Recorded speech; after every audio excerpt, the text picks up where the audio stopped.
Matapos ang tikiman, oras na para magpasiklaban sa kusina ang mga cooking ina. Dahil sa round na ito, sinigang na lechon ang aming lulutuin. Round 7, simulan na! Magluluto kami ngayon ng sinigang na lechon. Ang sosyal! Oo, mamaya may tsadong lechon naman. Meron di kaming pinakbet na lechon. Sabi ni lahat niluto eh. Ang bilis uminit ng ano. My God, ano ba to? Wala nang garlic. Nagamit na natin. Oh my gosh. Wala ka? May tubig yung labanos.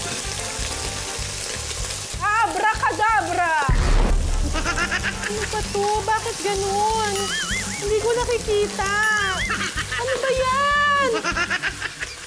So sa bahay ninyo, ikaw pa rin ang nagluluto ngayon? Ako pa din. Magandang tip yung magluluto ka ng 3-4 na ulam. Oo. Tapos ikot-ikot na lang sa buong week. So, sa bahay, madalas 5 kami. Oo. Tapos 4 na ulam. So, tag 1.5 or 2 kilos ng meat.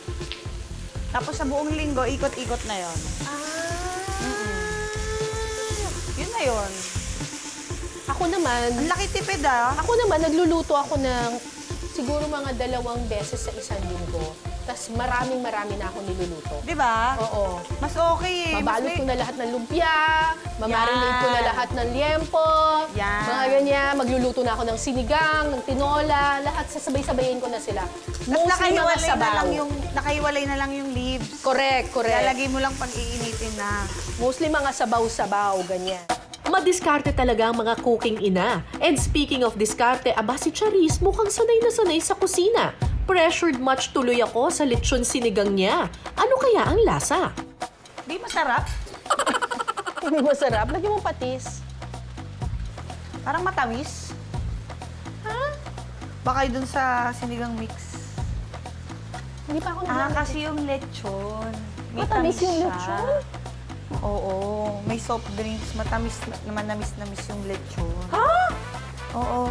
Hindi, actually, di lang yung usual sinigang. But okay naman, pero manamis-namis na maasim. Better. Dati ang tiyaga ko ng sinigang, kinakatas pa namin yung sampalok. Sampalok? Yung sararat ng sampalok sa Pilipinas, no? Hindi ko alam. Hindi masarap eh. Talaga? Mahirap Sorry, ang makahanap ng okay na sampalok. Sorry, ang tamad ko talaga magsinigang kasi sinigang mix lang ako. Kami ulam namin to eh, sa bahay ngayong week, sinigang. Hindi na to. Okay na ako. Pinapapak ko na nga yung sabaw eh. Tapos na! Maya-maya pa, luto na ang aming sinigang na lechon. Social naman itong ano na to. Sinigang na to. Ang daming sahog. Ayan na. Oh, mga anak, kumain na kayo. Emily! Junel! Kain na! Akala ko tinatawag talaga sila. Okay na yan? Okay. Alright! Sinigang na lechon! Sosyal na sosyal. Kain na, mga ina! Ang tawag dito, lechang. Ay, my goodness.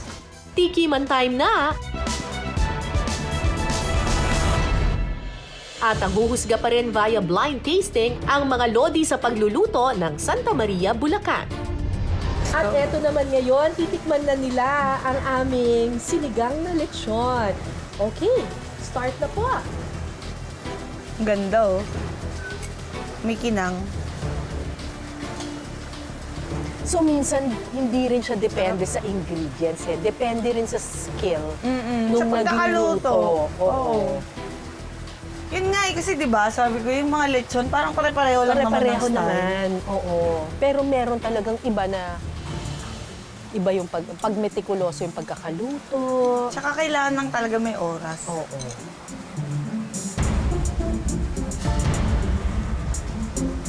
Nakakakaba mag-judge dito. Parang talagang inaano nila, no?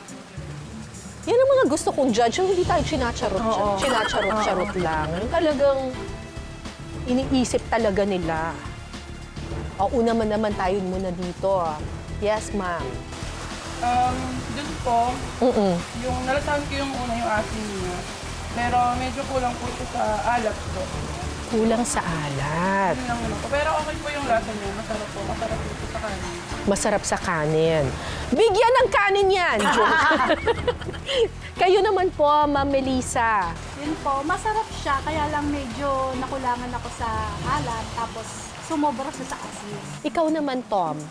Same sa kanila. Pero kasi ako mahilig ako sa sinigang na maasim. Kaya lang, ayun nga, nasobrahan yung asim niya na parang, paano ko ba i-explain? Parang kung imbis sa tatlong sampalok lang dapat na ilagay, parang 10 yun na ilagay. Ang tawag doon sampulok. Oo, pag sampul. Mukhang tagilid itong version na ito sa panlasa ng hurado, ah. Eh, ang isa kaya? O, eto naman pong isa, ang sinigang B. Tikman po natin. Tsaka wala nga tayong pampalapot eh. Eh, kasi walang gabi. Wala talaga. Mas Kasi masarap umaga yung pa pag may ngayon eh. gabi. Kaya wala pang gabi.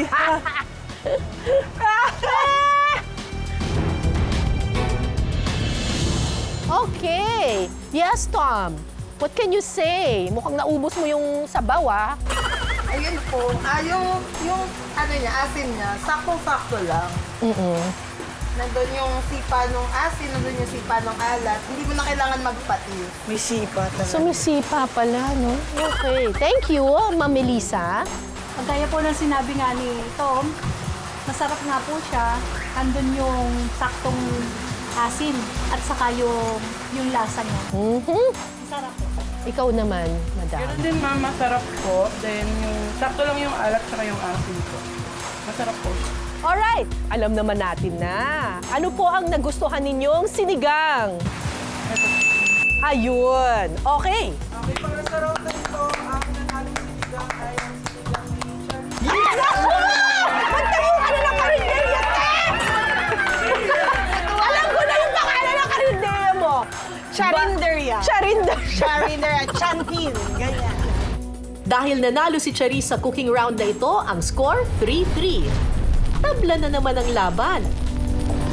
Ikaw na talaga, Charis, ang certified cooking ina.